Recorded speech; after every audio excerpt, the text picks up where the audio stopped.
तुलाही सांगितलं होतं, तिलाही सांगितलं होतं, पण मग परत ह्या चुका का करायच्या असं सिंपल प्रश्न विचारलाय मी. बाबा तुम्ही बिहू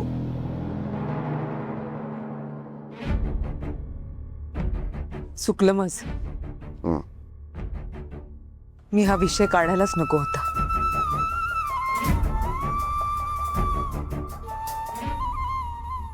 ठीक आहे, असे विषय तू काढला नव्हताच.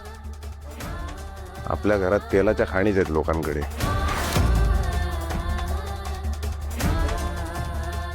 ते काम कर, तू त्या जॉबवाल्यांना फोन कर, त्यांनाही उगाच त्रास नको ना. त्यांना सांगून टाक, म्हणून की मला काही जमणार नाही, मेरे हस्बंड परमिशन नाही दे रे, नवरा नाही म्हणतो म्हणा. हा,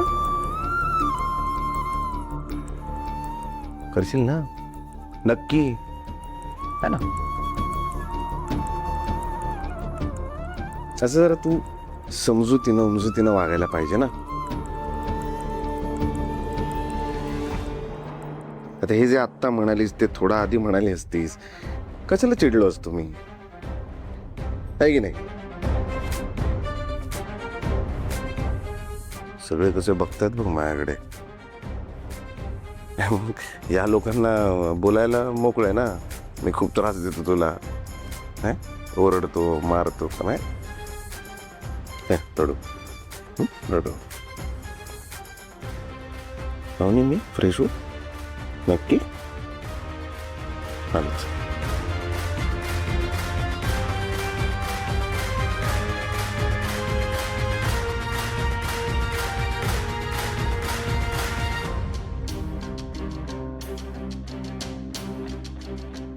असंच पाहिजे हिला. मोठी नोकरी करायची हौस होती ना. आई, उद्यापासून मी पण नोकरी सोडून घरीच बसते. हे तुला कोणी काय म्हटलंय? तू इथे असेपर्यंत काही करू शकतेस. उद्या लग्न झालं, सासरे गेलीस, नवऱ्याने सांगितलं नोकरी नाही करायची तर तू नोकरी नाही करायची, त्याचं ऐकायचं.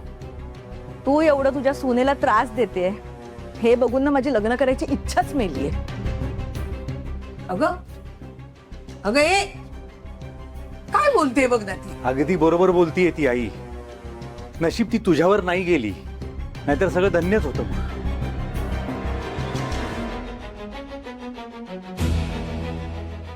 हे सगळं तुझ्यामुळे घडतंय. माझ्या मुलांना तू माझ्यापासून तोडतेस. तुला ह्याची शिक्षा नक्कीच मिळेल बघ.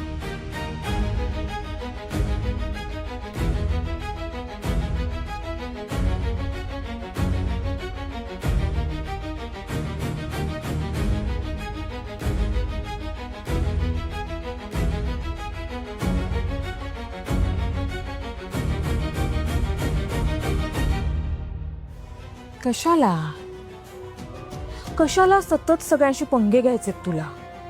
नको ना. जे काही करायचे ना त्याचं घरात राहूनच कर ना. नाहीतरी तुला असं मान हवाच असतो ना सतत. अगं कसं आहे, उत्कृष्ट सून असतो, उत्कृष्ट बायको असतो, उत्कृष्ट आई असतो, आहेस ना?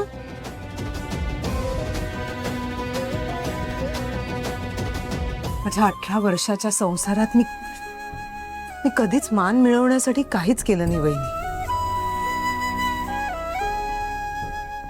माझी आई कायम म्हणायची, संसार चांगला करायचा असेल, सुखाचा करायचा असेल तर आधी आपल्यातलं काहीतरी द्यावं लागतं.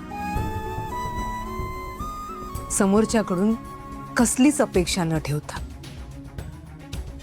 संसार म्हणजे पूजा आहे वहिनी.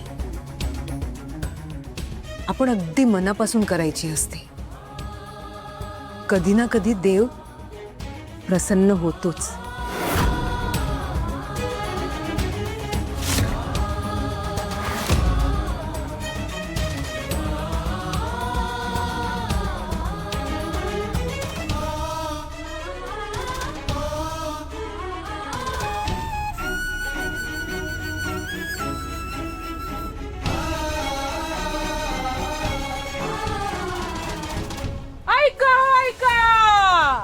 अनुप्रिया पाटकर ठरली आहे या वर्षीची सर्वोत्कृष्ट सून, सर्वोत्कृष्ट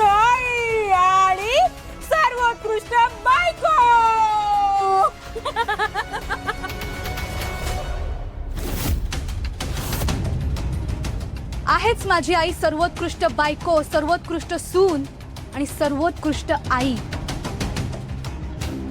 आणि प्रथमच्या वतीने पण सांगते, आमची आई आमचा रोल मॉडेल आहे, आमची आयडल आहे, आमचं इन्स्पिरेशन आहे आणि तीच आमची गुरु आहे. त्यामुळे इथून पुढे माझ्या आईला अंडर एस्टिमेट करायचं नाही. कळलं? कळलं का?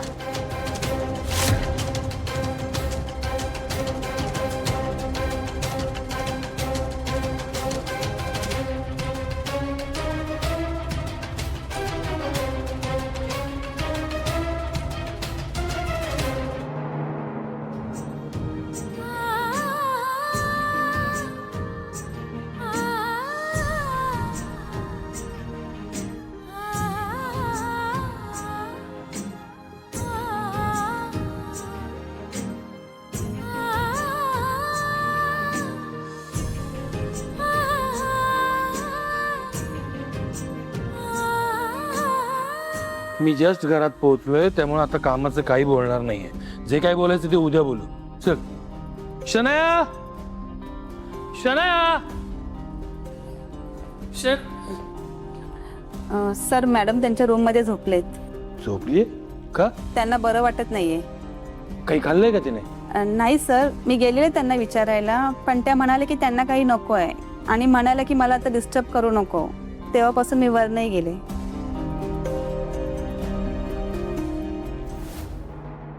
शनया, शनया, शनया, शनया, काय झालं? डोळे उघड.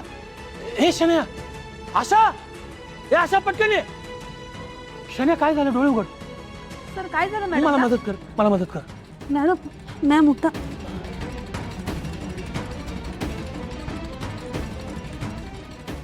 ये, ये, बस.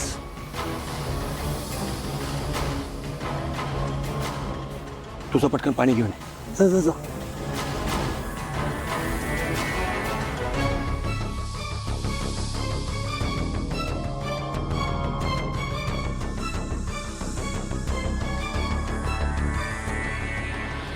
हॅलो डॉक्टर साठे, प्लीज जरा घरी येतं का पटकन? नाही, शनया चक्कर येऊन पडले, मग काही मला सुचत नाही आहे, डोळेच उघडत नाही आहे. या ना प्लीज, पटकन या.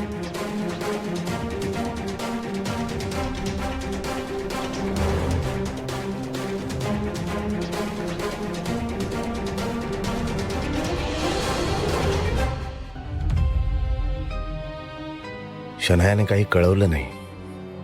काय झालं असेल? जे के सरांनी परमिशन दिली असेल ना तिला, आणि नसेल दिली तर वेगळंच काहीतरी घडलं तर, त्यांनी जर आमचं बोलणंच बंद केलं तर